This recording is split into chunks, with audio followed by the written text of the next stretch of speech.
come to believe with certainty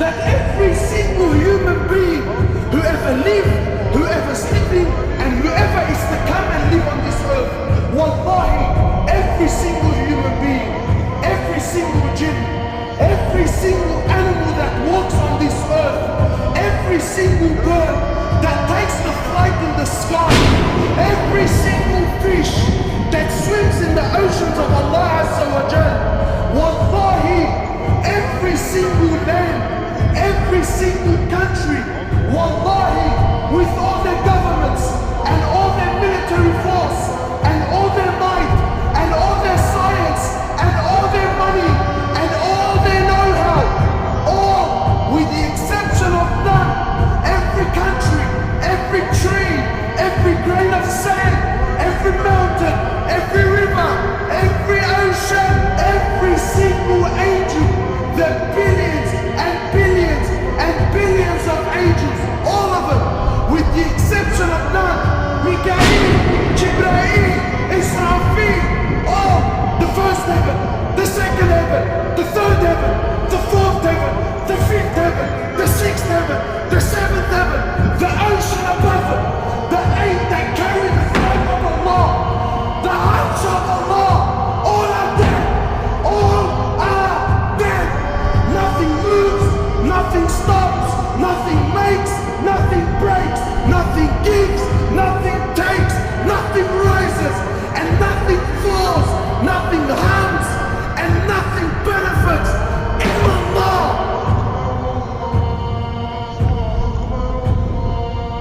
And into this, yaqeen and faith is in your heart. That nothing, that everything is there, everything, except Allah. Allah doesn't need anything, anyone. No prophet, no angels, no jinn, no ins. We need Him. He's Al-Hayy Al-Qayyum. Even when you were doing haram, even when you were committing zina, even when you were displeasing Him, even when you were sinning, even when you were doing wrong towards your own self, harming your own self, doing that which clearly Allah doesn't like, clearly which Allah made haram, even then when you were doing haram, your heart still had the same permission from Allah, and Allah still granted it. My slave, if you come to me, this Allah that doesn't need anyone clearly, this Allah that doesn't need anyone, says, oh my slaves, the authentic hadith al-Qudsi, authentic hadith, says, oh my slaves, if you come to me a handspan, I come to you an arm slave. My slave, if you come to me walking, I come to you running. You are the one that can change the world. You are the one that can take humanity from the misery that it's in to the happiness and the joy that it can have with Allah.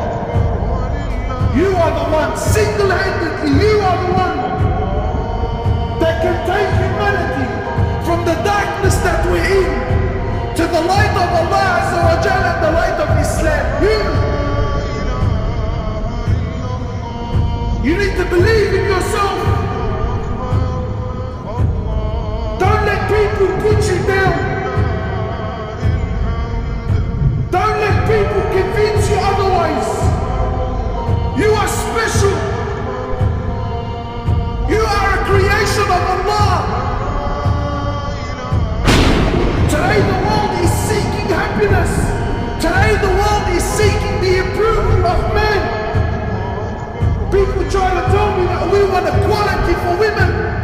I've never heard so much rubbish in my life. Today, a closer she is, the more she is like man, then the more honored and liberated she is. Allah says no. Allah says the more you are like the way I created you, like the way I designed you, like the way I fashioned you, then the more honored you are. Allah says I love you just the way you are. Allah says I don't want you to be anything more than that which you are not.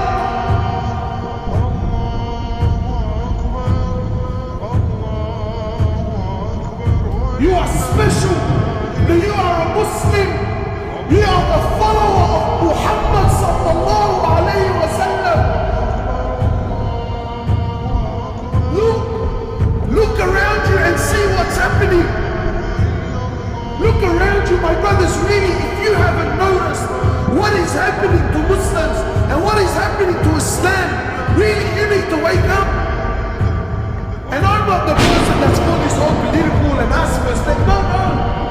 But wallahi, this should be a sign. This should be an inspiration to every Muslim. Wallahi, any religion, any system, any sect, any way of life, if any one of these things was attacked like the way Islam is being attacked, wallahi, it would have collapsed ages ago. Yet Islam is still here, it is still standing, it is still flourishing.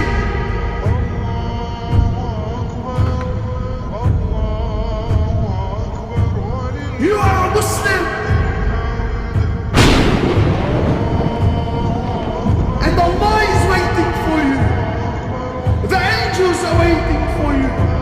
The Ummah is waiting for you to wake up and come back to Allah. Wake up and start worshipping Allah once more. And if you're worshipping, then take this arrogance out of your heart. We have so much work to do. If we just believed in ourselves, wallahi, for you, Allah will move mountains. The same Allah that split the ocean in half for Musa,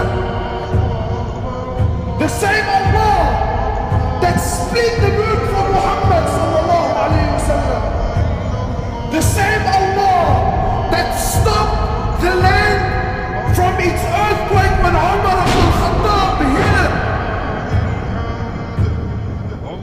the same Allah that gave life to the dead for Isa alayhi salatu wassalam, is the same Allah that's waiting for your next dua. Allah doesn't need anyone, my brothers. The ni'mah of seeing. Today we forgot it. Today you and I think, what? That to see, I need a pair of eyes. You're wrong. Because there are millions around the world that have eyes, but they can't see. It is Allah that allows you to see. Today you think to hear, I need a pair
everything you see around you, everything.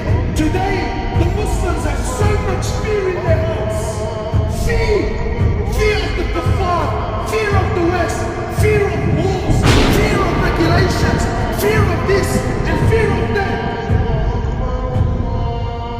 But to know that Allah Azza wa Jalla is not in need.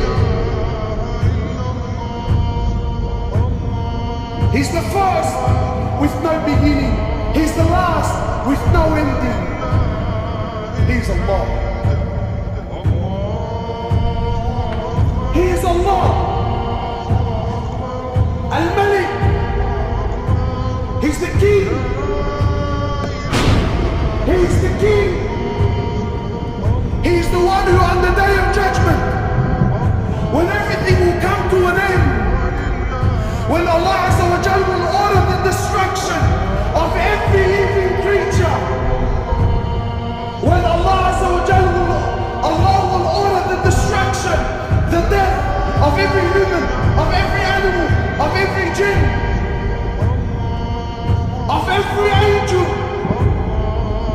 until there comes a point where there is absolutely nothing in existence except Allah. And Allah will call out, Aina al-Muluk? Aina abna al-Muluk? Where are those kings? Where are those kings who thought they were kings? Where are the sons of those kings? Allah will call out, where are the tyrants? Where are the gangsters? Where are the boys that thought he was something? Where? Aina abna'uhum?